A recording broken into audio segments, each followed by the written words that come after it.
yourself now. Well, he ain't going live, but we're starting our first podcast right now. Right here. What's the name? I don't know. I got Big Sal right here, Cordero, Sally. Rick and Big? We can do Rick and Big.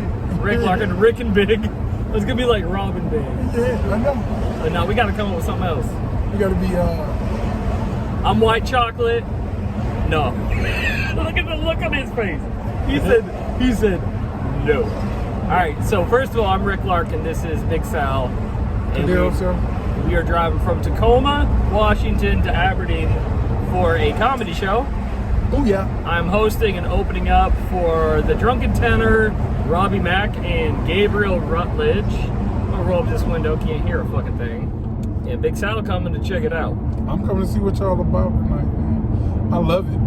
We were just talking about Johnny Depp and Amber Heard and how Amber Heard shitted in the bed. Well, and she oversold the story. Like, she's probably the victim of something, but she just kept making it worse and bigger and bigger and bigger, and then she got caught up in her lies. She shitted in the bed. And I started to say that I think this is a victory for, not necessarily men, but a victory for people who have been falsely accused of shit. City boys up. He says city boys. I don't know about city boys. You country, right? I'm country. Aren't you city boy in a country? Like, what are we talking about? City boys up, it means, like, you know how the city girls, they wild girls, and they, you know, they just feel like winning every time they do something, so it'll be city boys up, because we the guys, so we win. Yeah. So have you ever had an Amber Heard you dated? Without saying names, because this might be posted as something. I know. I done had some crazy. But you had one like Amber Heard. Yes, I have. One that instigated arguments and violence. Nah, not that, but the extortion part or some shit sort of crazy shit. But I wasn't going for it. So once you recognize that this person was an Amber Heard, because I don't know, you dating men or women? I know you dating women. I'm just fucking. Cart's face. He's like, you know, sometimes. Hey, motherfucker. Hey, the doctor checked my balls too long the other day, and me and him, we might go on a date. Keep that up. Hey, you don't have to pay a copay for the date though. I need that chiropractic. That's how much healthcare here is in the States. We'd rather put out on a first date than pay a copay. So when you dated an Amber Heard, we're just gonna call scandalous bitches scandalous men, because a man could be an Amber Heard. And look at it, we going double live over here, baby. Double live. We're recording a podcast and a TikTok live. Look at that. Cause she was. So you dated an Amber Heard. I want to say, I think she got more issues than just me, you know what I'm saying, trying to get at me. I think it's a deeper issue, and I think she need help. Who? My Amber Heard. Your Amber Heard. My Amber Heard. I think she got a deeper issue. I know what Amber Heard problem is. What? She's rich. That's just it. She's just a rich whiny jack. You know what I mean? Not if you ask Alexa. Not no more. Alexa says she's worth -$6 million. Yeah. That was the next day they updated it. They were supposed to. Okay, so my question for you though, legitimate question. I haven't asked Cord this. I haven't rehearsed shit. When you realize you were with an Amber Heard, aka a partner who doesn't have boundaries, who has significant mental health issues, who plays the victim, who gaslights you. Once you realize that, how long until you left that relationship? That day. Same day? Same day. So you didn't get gaslit into thinking, oh, it's me, or it'll get better, let me give it some time. You just... Absolutely not. Got the fuck away from her. No. You had to go. Oh, man. You can't be around that, bro. No, I know, but you know what's the number one killer of black men? Some people would think it's black men. It's not. That's stupid. It's the number one killer of black. No. White women. No. It's not. And it's not. It's not black women. It's heart disease and blood pressure. Oh. Yeah. So I don't let my blood pressure go up.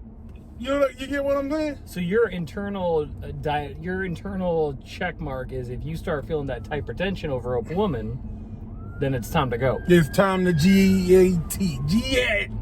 But What about putting down like the fried chicken wings and all that? That don't go right away? Baby steps. Baby steps. Oh, the woman is gone before the food. Yes, of course. Okay. Now I've seen men live without women. I ain't never seen men live without food. That is a good point. That's preaching, ain't it? Yeah. I've seen men live without a woman.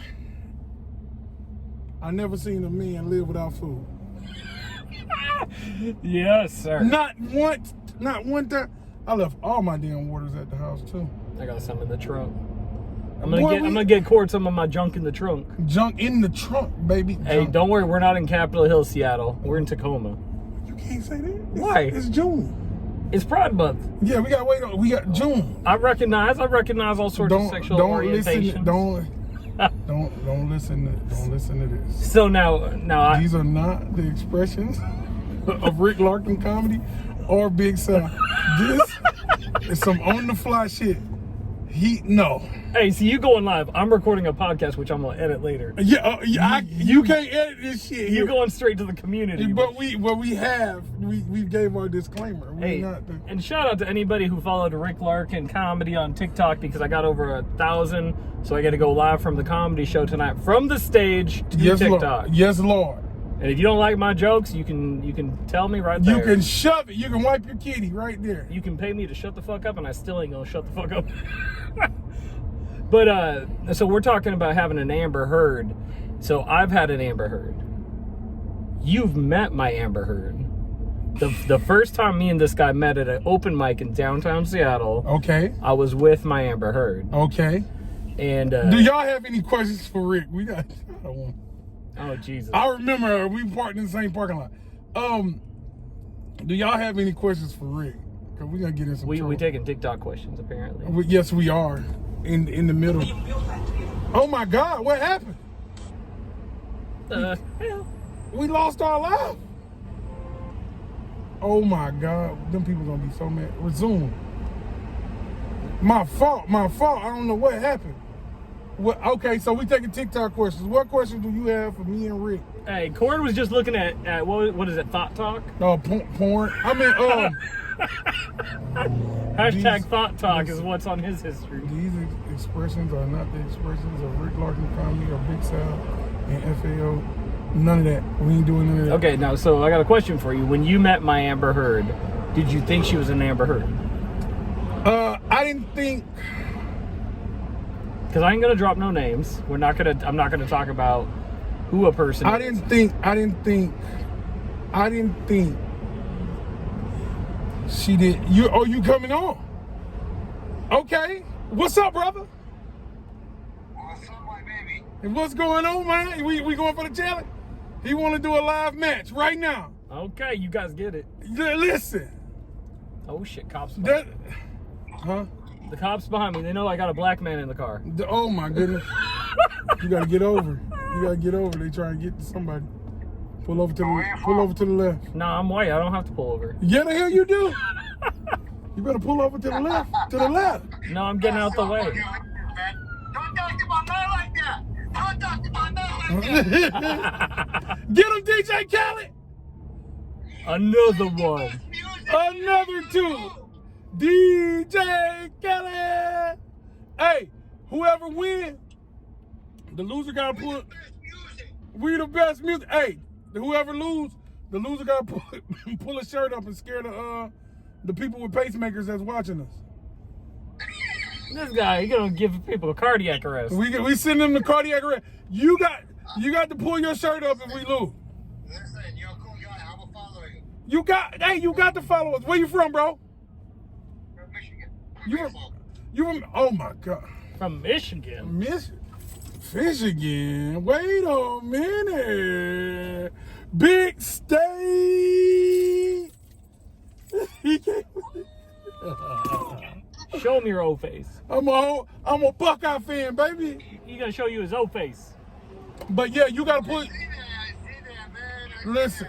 Listen. You gotta pull your shirt up. You lose. So y'all, I need. Who won last time? We ain't got no winners. Hey, somebody kick a field goal. Be like the Seahawks and kick some field goals. Kick a field goal so I can win. One kick.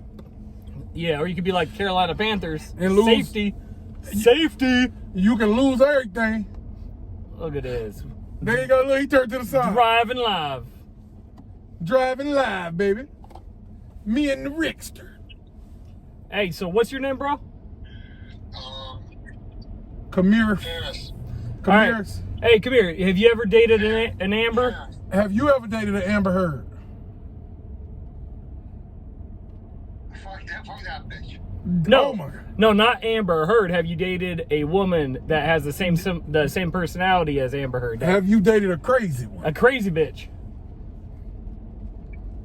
Well, she's after money. So everyone is after money.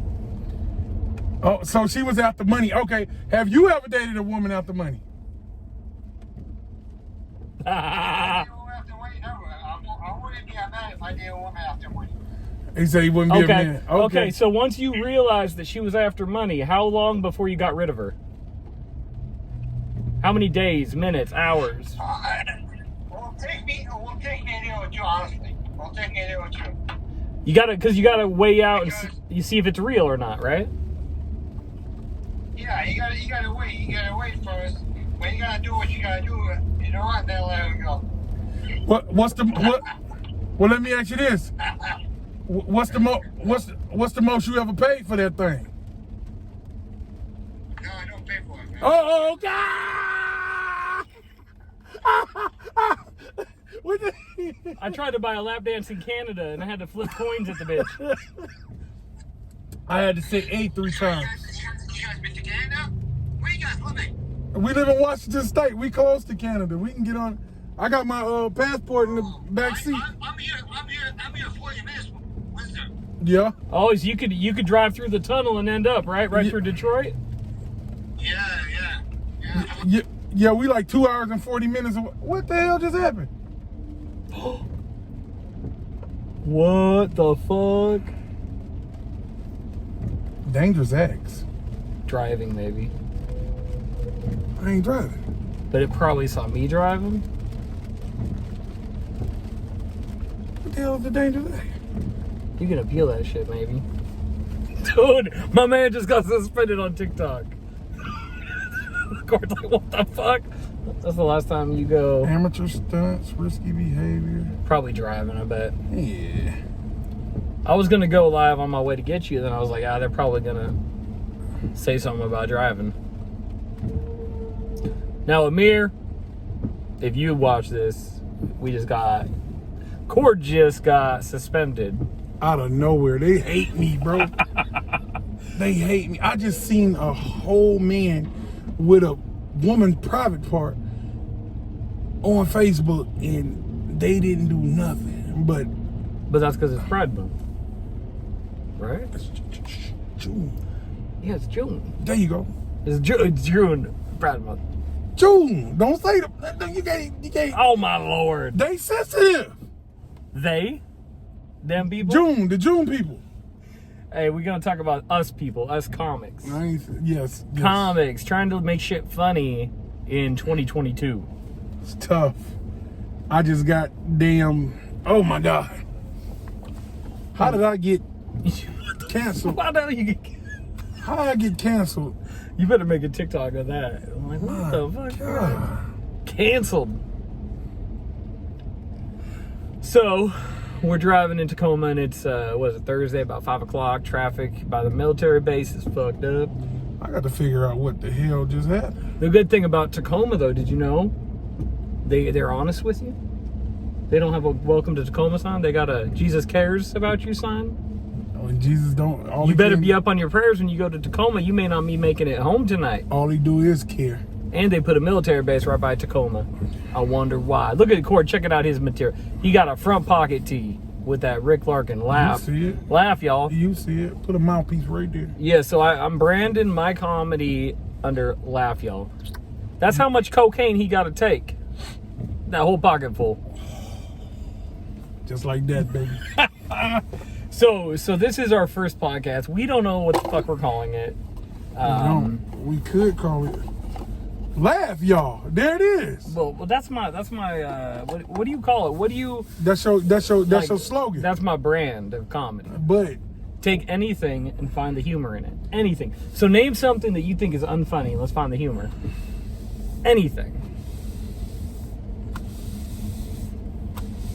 I can't. A gay train conductor. Oh my God. Choo choo. Choo choo. Hey y'all. Just because he run in a train don't make he run in a train. But see, like, laugh, y'all. Like, see, take that. That's like a brand. You see the X's. Now I'm getting flack over my logo because they say it looks like Nirvana. So Nirvana's got a logo. It's a smiley face, a wiggly ass outline smiley face, wiggly ass X's and all that.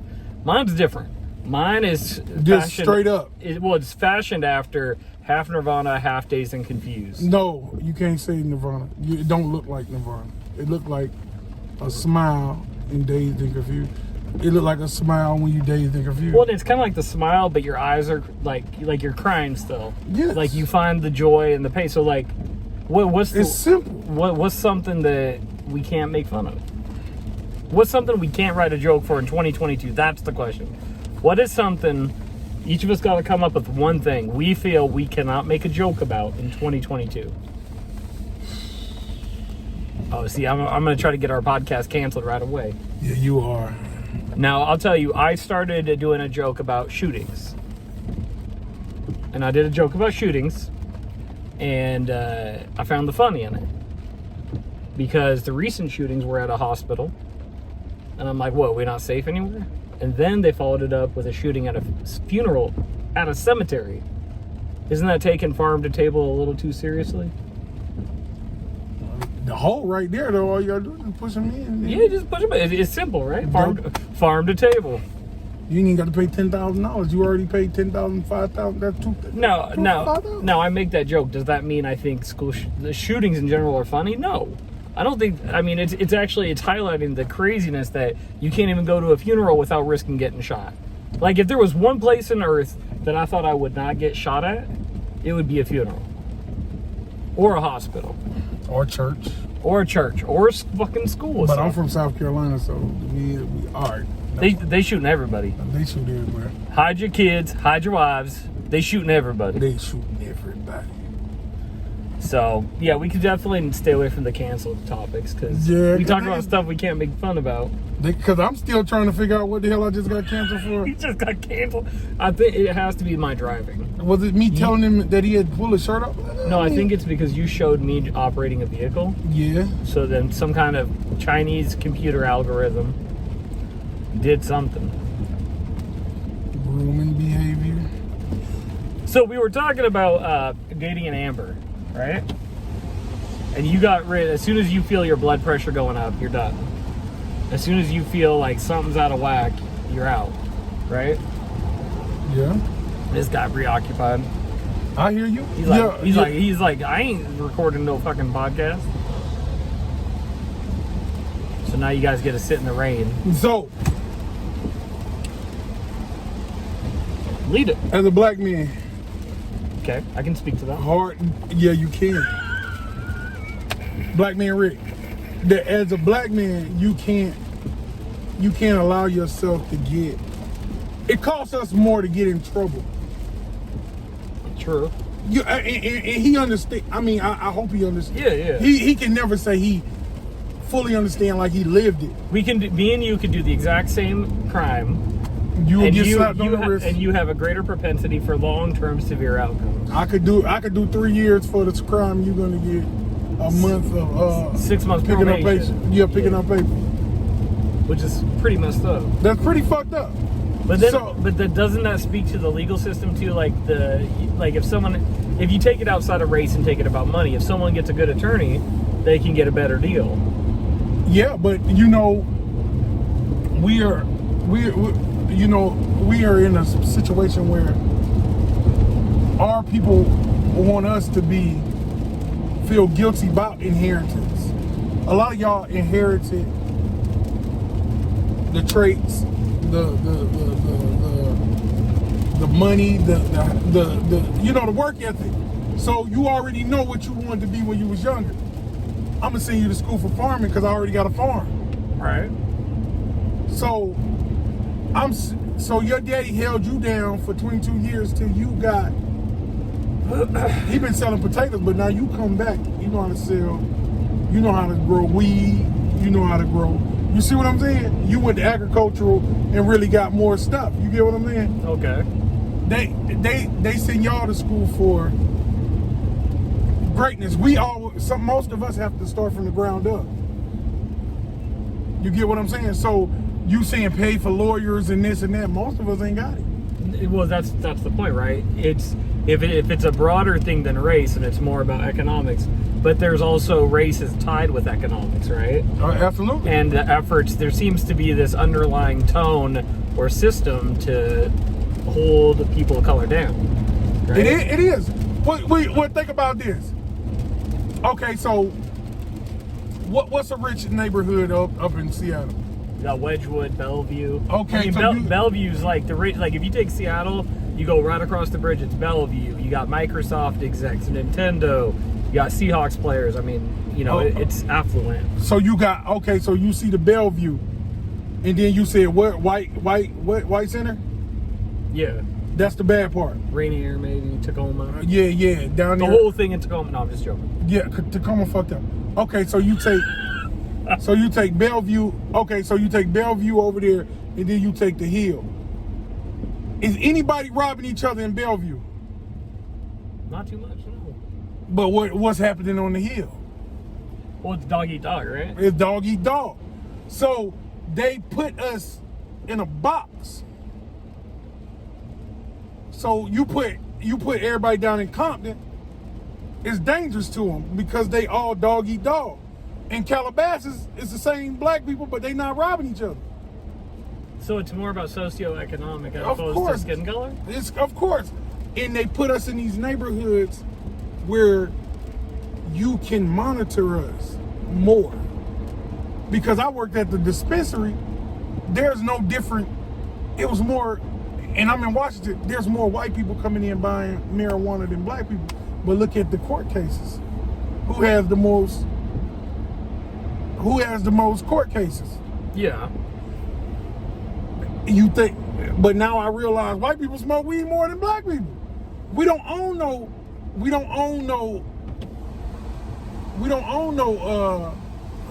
farms. We don't own no coca leaf farms. Right. Right? Do we own any gun factories? Not that I know of. I mean, Smith and Wesson ain't no black person. yeah. High Point ain't no black person. So They're dropping them off there. How you think somebody that can't afford lights can afford a military grade weapon? And ammo hiding giraffe coochie. see, we're gonna mix the humor with the real talk. Yeah, for real. The ammo is so goddamn out. I seen somebody get ready to shoot somebody the other day. He said, I'll bust a cap in your motherfucking ass if I can afford it. Or I drive down there and beat your ass, but I can't afford gas. I can't afford gas, bitch. I'm saving up. You know it's cheaper to fill your car with milk than gas right now? You could get vitamin D, whole milk, fill your car cheaper. That's fucked up. That is fucked up. What the hell y'all doing up there in the White House? You 50 motherfuckers. 52. I know it's 52 of y'all. 52 of you motherfuckers holding us hostage right now. Yeah, so we're in an interesting time though. It's 2022. COVID's going away. Comedy's coming back. Right? We're starting to see things open up more. All right. Right? So what's your, how many years have you been doing comedy? 8 as of June, May 28th, 29th? Okay, so if someone's watching this and they're like, they have that itch, they want to start comedy, they don't know what to do. What's your biggest suggestion for them? Right. Right what? Right. Just write these jokes that you think funny. And if you have to, you write it word for word and you say it word for word. If somebody say something, you laugh and you get back to it like a rap battle or something, like you rehearsing a rap. Well, I think there's this belief. Before I got into comedy, I believed when I watch the Chris Rock, when I watch the Dave Chappelle's, when I watch these comedians, I believe they just had that natural. They didn't have to work for any of that. No. That one line that got me to laugh so hard, I'm like, man, they are amazing because they just came up with it in the moment. And then now that I've been in comedy for 12 months, I've been over a year, I realize how much work it takes to take an idea.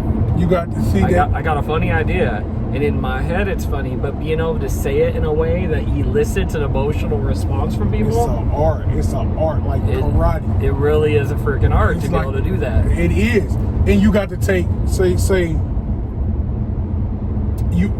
an art to it, man. You got to go to them chitlin rooms. You got to go on that chitlin circuit. And you talking about open mics. It's open mics. That's chitlin circuit. You know, open mics. You got to take little birthday party. So take someone through the experience. They're brand new. They never performed an open mic.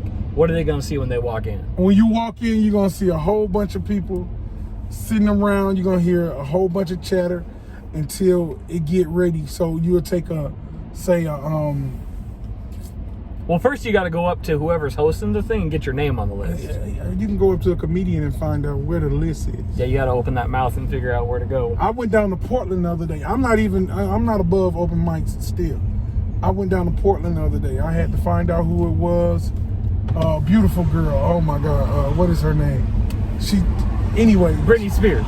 That's not her fucking Ronnie Macaroni. Or something like that. Beautiful light-skinned woman. But she's so professional. She got a little young Caucasian woman with her. I forget her name. They're down at Haymakers. At the open mic? At the open mic. Haymakers. It was a was it a Thursday or Friday? I can't remember. Anyway, Haymakers, Ronnie Macaroni, she is it. She runs the mic? She run the mic. Okay, so if you're in Portland, Oregon, check out Haymakers. Haymakers, steak bites. So you want the steak bites, you want the potatoes, buy $18 for it, get you a beer. Don't get no beer. No, we recover. Get you a soda. Get something to drink on. So you walk into an open mic, and how did you find your first open mic? I saw it. Okay, so I'm from the country. So we're going back to South Carolina. Okay. Is that right? Yes, okay. yes. Sumter, South Carolina, Cali Joe is still doing his thing on Instagram. So I see it online, and then I hit the person that posted. Facebook or what? Facebook. Okay. I was on my Facebook, and I seen Skip G. Lawson posted, and I hit Skip G, and I said, well, I want one of them open mic. He said, you do comedy? I said, no. Yeah, I do now. But I'm gonna do a whole set. I'm gonna give me 3-5 minutes. He said, you gonna do 3 to 5 minutes? Went up there, terriblest shit I ever told. I never told another one of those jokes in my life. But it molded me that night. Now let's pause and rewind a little bit. So Okay. you show up there. Yes. You tell the host your name. You're like, hey, what was your name at the time? What'd you go by? Sal. So you just said, I'm Sal. Yeah. And how you feeling before you go up? Like, what's your stomach? What's your butterflies? head? If you ever come to a show with me, I pace back and forth trying to memorize it, and I rap it to myself like I'm a rapper because I have to remember it. I'm all about delivery and performance. But at that time you weren't, right? You didn't know what the fuck you were doing. No. You were sitting there, you had all this in your mind, you got a notepad on I had on a pink shirt and some black jeans with some black polo boots. Shout out to Polo. And if anybody's wondering what that first mic looked like, I believe you have it posted on YouTube. I got it. So you can actually go watch this and see. IAMSALLEY. Type it in. I am Sal. Yes, you can see the first one. It's terrible. We could probably link it up in here. And we probably can. Hey, if we're gonna do that, I will link mine too. We get our first. We're gonna put our first open mic. Man, okay, so you're sitting there, you sign up, you put your name in, you're sitting there, you're getting the butterflies. Okay, you go up, you do the thing, right? What was your biggest concern before you took the mic? Like, what were you focused on? What were you most worried about? Memorization. I can't say I never. I probably remember one or two. I rarely ever, you will never see me with a notepad. Okay, so you just went up Now, after you got done, regardless of how it went, how did you feel when you stepped off that stage? I felt like I needed to get back up there and do more because they put that gun in your face. You got to stare down that barrel. They sitting there looking at you like, Jesus. We just saw a wreck on the freeway. They're shaking hands. Oh. They telling you I need a joke right now, Mr. Sally, right now. Tell it. Ha tell it. And there is something, like, besides all the pregame warm-up in your head, in my head, when I get up and I grab the mic and the mic's live, there's a moment. You got to do that groundbreaker. Like, you got to go. It's time. It's time. And so, okay, so that was, but when you walked off, did you feel accomplished? Did you feel like, wow, I did it? Like, oh, that was cool? Was that, yeah. I mean, you know you did horrible in hindsight. But the host, it's the host's job to make them, let them know that was your first time. Let them know that he was excited about what you did. And I'm cool with all them boys to the day. And, you know, maybe I have surpassed most of them. I still got a lot of shit to do. But them boys, they made me feel like I knew it. You could be next because you stood up there with and you had some substance. Well, and the reason I highlight this and ask you about it is because I keep hearing folks say write. And writing is definitely important, in my opinion. Like, I gotta write. I gotta put the pen to paper, get the ideas out of my head onto some format, whether it's computer. But there's the other value of actually performing it, right? Like, until I get on the mic and say things. So I'm gonna tell you guys about my first time. You tell me. So I wanted to do comedy. I came up with it. I was actually with this girl I was dating who was Amber Heard, and she asked me a question. I was driving home from work, and she said to me, and I don't like what I do. I mean, what I do pays the bills. It's not my passion. And she asked me a question of what do I like to do, and I couldn't answer that. And when I got home, I thought about what do I like to do? What do I really want to do? And I said, you know what? I love comedy so much. I want to be able to do it because there's just something in me. Like, all my life, I've been the guy that say inappropriate shit for a laugh and always get in trouble. It's always been, instead of an asset in my life, it's been a negative. My thinking has gotten me in trouble. And I realized, oh my Lord, if I can get good at comedy, I can use my natural gifts to actually make it into a tool, right? Yeah, and that's the art. That's the art of it. They think it's just you being funny. I know it's a million more funnier motherfuckers than me, but they can't put it. They got to put it together. Yeah. You got to make it to where other people can relate to it. Of course, I might be the least funniest one of the crew. So I went home and I Googled. I'm like open mic, and all I could find when I Googled it was musician open mics, guitar open mics, right?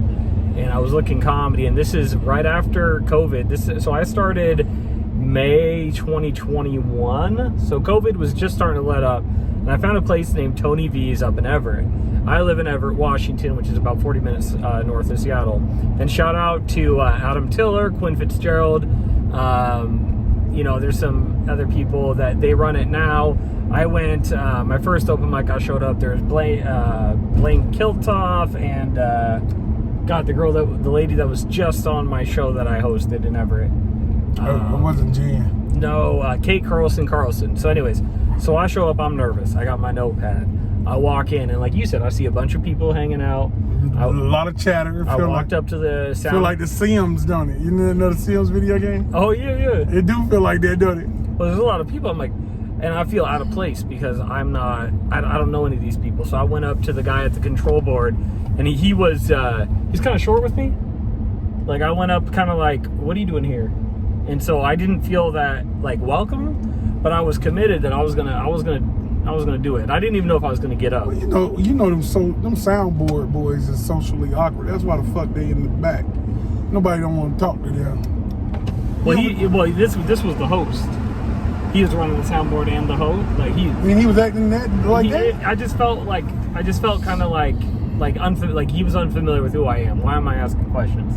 But he said he was cool though. He turned in. He was like, "Yeah, I'll get you on the list and you go up, right?" So I went up, maybe mid-show, and I brought my notepad with me. And man, I was nervous. I was so nervous. My biggest concern getting on stage for the very first time was how do I grab the microphone out of the stand without fucking up? Well, let me ask you this. Literally, that's it though. That was my biggest thing. Like, if I told myself, if I could get up on stage, take that mic out of the mic, because I'd never touched a mic Don't before. grab that like that. Don't grab that mic like that. No. In But 500 it's June. feet, take Oh, the there. Interstate 5 Oops. South ramp Yeah, on the you was left supposed to go toward to Portland. You supposed to go fuck to off, car. Anyways, so when I grab, my biggest thing was like, if I can grab the mic correctly, it's a success. Like, and I really tried to get myself little steps of progress, right? So I got up, I did that. It sounds stupid, but just walking on stage, not tripping, just physically getting up there. It's not stupid because they don't know how noodly your legs feel. You don't know. Oh man. You don't know where your blood pressure at. You don't. And know. I did this at Tony V's. If you go there now, they have a little side room they do it in, but this was the big stage.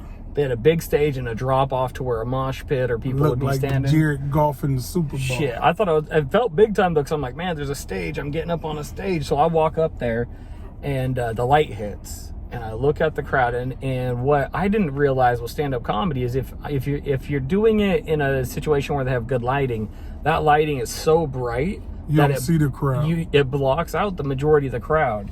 And so I sat up and I did about 3 to 5 minutes talking about my girlfriend. I essentially talked so much about having a girlfriend that when I got off stage and my time was up, right? Time's up. Cool. You ain't have a girlfriend no more. Well, I had a girlfriend. Oh. But the host said, well, let's give it up for Rick Larkin for having a girlfriend. that was the catchline. And I don't think I've used a single joke from that first one, too. Never again. I don't think there's been any value in any of that joke. And we're driving, so I fucked up my directions. Well, let me ask you this. Now make a U-turn to See, I stay gotta on make a Martin Way U-turn. East. All right. So, anyways. No, you don't. You could have kept going. It got you going. Okay. Anyways, back to the podcast. Guy up my But ass. let me tell you. So let me ask you this: for the young comics, Mhm. how important is it to not have that notepad on the stage with you when you get ready, as you grow? So the first couple times I had a notepad, and it was a double-edged sword. It was a safety blanket because I had my material within arm's length. So if I spaced it, I'm not mad at you for being young. yeah, but I could look at it and you grab it. Nowadays, if I have any written material with me, because I know it's there, I feel like I forget things more. And when I turn to it, there's a lag in me having to look at it, think about what I was going to think about, and get back to speaking. It's that crutch. That Yeah, crutch. it's a crutch. So what I do now is I try to memorize whatever I can, and then I go up and do the best. The worst case, if I'm going to do a long set, I'm going to take a little note card and I'm just going to put little headers of the topics I'm going to cover. Like bulletins. Yeah, I got you. just little, like, one word. Because I look down and I see dating. Boom. Good. I got it in the head. But the getting in the head thing only happened through repeating the bit over. Of and course, over it's again. a process of repetitiveness. Yeah, so that was my first time. My first time, I didn't know how to feel. I did. Biggest thing that I learned is recording myself. So if you're gonna, anybody I know that I run into that's starting open mic, I tell them record yourself. Record yourself. So you could build a set. I can do about 12 sets. Yeah. See, I've got probably about 3. And you know what? And what's the crazy part is, I lost my cousin, and I didn't take nothing serious until the last year. When I met Rick, I was on a serious grind, and he's seen it. In 500 feet, and turn he's seen- left to take the he's seen Interstate it grow. 5 South ramp toward Portland. I didn't even see the growth. All I know is that to take my head off of everything else, I had to grind, and it's just elevated, man, and it's a beautiful thing. So, It really is. so you've been in it for 8 years. You'd been in it a while. Hadn't been working too hard at it. You said you lost your cousin a year ago. And then this year, you seen the grind. And so that energy you put into being creative, letting your mind flow, letting your heart flow. It gave me I can do 12 sets. Last year I could do 2 or 3 sets. I can do 12 different sets. 12, I can do more than that. The growth is enormous and you know, it was inevitable. I mean, I just needed a better. But that's only through preparation and repetition, right? Like Of going to course. open mics, eating dicks on stage, You know, performing material that I think is fun. it's true. It's June, guys. You can't- Which means it's perfectly okay to eat a dick. Go to eatadick.com. They're our sponsor for today. We're making some money. And like, there's going to be 2 people that watch this, but maybe one day one of us pops, and they're going to look back at this and be like, what the You fuck? can scan it now, put it to the last 5 minutes, and give us our review. Yeah. That might be our new fucking slogan. Put it to the last. Well, and I can say that, so like, what I can highlight is my trajectory in the last year. So I started a year ago. I was hitting open mic, right?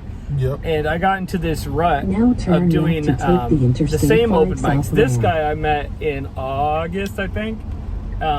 During sometime June, maybe we know each other for a year. And he turned me onto a place called the Local 907. And Amani, shout out to Amani. that's in Renton, Washington, and that's kind of like the heavy hitter of open mics. It's a Monday. It's musty. It's mean. It's gritty. They got fried pickles there. Shout out to the fried pickles. Yeah. They- And tip the wait staff. Don't forget to In tip the 1 wait mile, staff. take exit 107 on the right. But just onto don't get on Pacific stage Avenue. and say tell no. them to tip the wait staff over and over and over and again. over again. Shout out to my man Mike Parker. Mike Parker jokes. No. Class act. But so I attached with a comic who's been there for a while, and he turned me onto a new open mic. So I started changing my open mic scenes, and I started rotating instead And of you're seeing getting different, and you're getting different. You'll be getting different audiences when you do that. different reactions. So saying the same joke to the same crowd every week got really old, and I felt like I was stagnant. So by going to these different open mics, by partnering with Sal here, I started to get a different experience. So that got me to about 6 months. 6 months in comedy. I was about 6 months in comedy, and I was still doing that. And what about Caitlyn Jenner? Oh, Jesus. Got jokes about Caitlyn Jenner, for sure. You know, National Geographic. you know Kanye's kids? One of the three of the, what is the panel? Now take exit 107 on Sorry, the y'all. right. You got to listen to navigation. Too. We're We're about to go pick up my girl Amber. We heading to a show in Aberdeen. But what you saying? See, you're talking about. You know what I'm talking about. In 1,000 feet, Things turn that I left onto have Pacific Avenue ashamed to have Southeast. masturbated to. Oh, Think Winlar. Yeah, they got. So typically at the 907, if you show up, show starts at 9:30. You want to get there by 9. Get your name on the list. Depending on what spot you got, you ain't leaving till midnight. And it's in Renton, Now turn Washington. left onto And Pacific don't worry about Avenue getting bumped, because Southeast. it's going to be great when you get bumped for him. Yeah, so he starts it out, and you know, I had 907, I had Tony V's in Everett, I had a couple other mics that I was hitting religiously. I was hitting it every fucking week. And so what I got caught into though was I started valuing the hosts and the other comedians' feedback on whether or not I was progressing. And that is the worst thing you can ever do. So I would do a set, and I would listen to the feedback as I came off.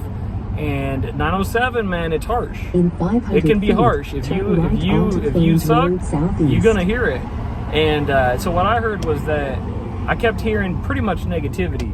And what that did for me is it spurred me to keep expanding my open mic scenes, change the setting, because I believe in comedy. Now turn right onto I can Phones turn this Road off now. Southeast. I believe in comedy and positivity. So if I see someone go up and be horrible on stage, I'm gonna go talk to them afterward and give them encouragement, because where I started is not where I'm finishing, right? And if you feel like a joke could be funny, there's no criticism if you walk up to somebody and tell them, like, okay, if you say this here, you say this here. I mean, I wouldn't try it with no rich motherfucker like DL or nobody like that, because you might get. Well, they got their own inner circle though, I think. Yeah, but you don't know how they would be but you done paid for the ticket and they can't even take criticism from you.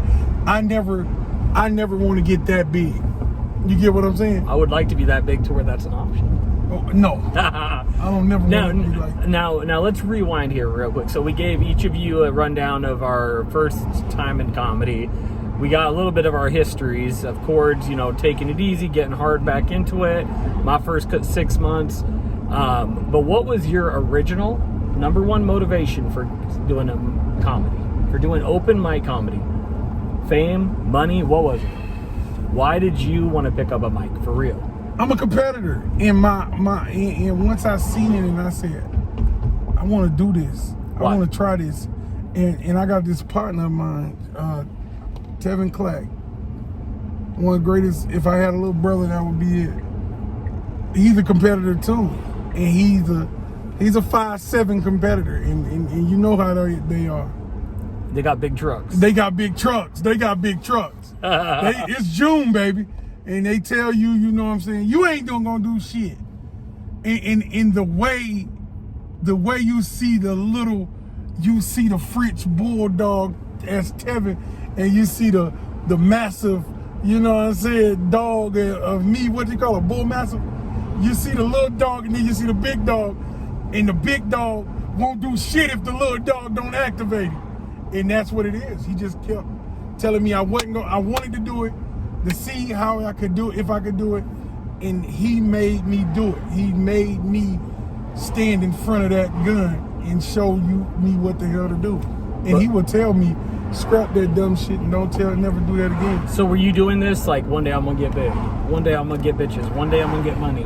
Was that any part of the motivation? Well, I always had bitches. I ain't never had no money. That's consistency. But is that why you started miking or doing comedy? No, because I knew it was gonna be musty where you couldn't get no money. We from a bucket, crabs in a bucket. Well, look. Let's take a moment. Like, I'm a year in comedy, right? I'm hosting gigs for JokemastersComedy.com. Shout out to Amanda Wilhelm. Gave me a chance with them months ago. And I think it frees my mind. But look at this. We're driving a total of 5 hours for me to get up on stage and do 15 minutes. Who the hell is going to invest 5 hours of their time to do 15 minutes? I am. You got to be insane. It ain't about no money. It ain't. And it's like, it's about freeing your mind and being fun and staying. It keeps you in the fold and it keeps you around people. And it's je ne sais quoi. Well, and I got a joke that I'm doing right now that really summarizes my motivation. Before comedy, I always felt I was more autistic than artistic, right? But instead of getting a weighted blanket and some noise canceling headphones, I got a mic. You still autistic. You didn't like that one. Yeah. I get a little pop for the crowd. Maybe just a little bit, a little sympathy, but it gave me an outlet and to be creative. I have no artistic bone in my body outside of this. Listen, I've never felt artistic. I just designed these logos and shirts. Cord's got one of these. He gonna rep tonight. And listen. And I'm small time, but that's okay. Don't chew on your boogers. Y'all laugh. Laugh, y'all. Laugh, y'all. Laugh, y'all. And we gonna end this with me just giving you a rundown on the Laugh, y'all. The whole purpose I created that is, well, mainly because I wanted my brand of comedy to be laugh fuckers, but that's not palatable. You can't do that on. You can't do that on a t-shirt in June. Who gonna wear that? So I came up, and I always talk with a southern drawl for some reason. I don't know why. I talk about y'all. So I figured laugh, y'all. Where there's so much bullshit in life on a day-to-day, there's so much darkness, but laugh, y'all, is focusing on finding the light in that darkness. So taking any topic, no matter how tragic that shit is, and poking around and finding that part of it that we can laugh about and that we can get that relief from, and to persevere and keep fucking going. Boogers keep your teeth sharp. Boogers keep your teeth. I'm gonna highlight that, put that up there. All right, guys, we out. We're gonna go pick up my girl. We're gonna roll to the show and might go live on TikTok with that, but we'll see. If not, we'll see how much energy you got. All right, guys, peace out.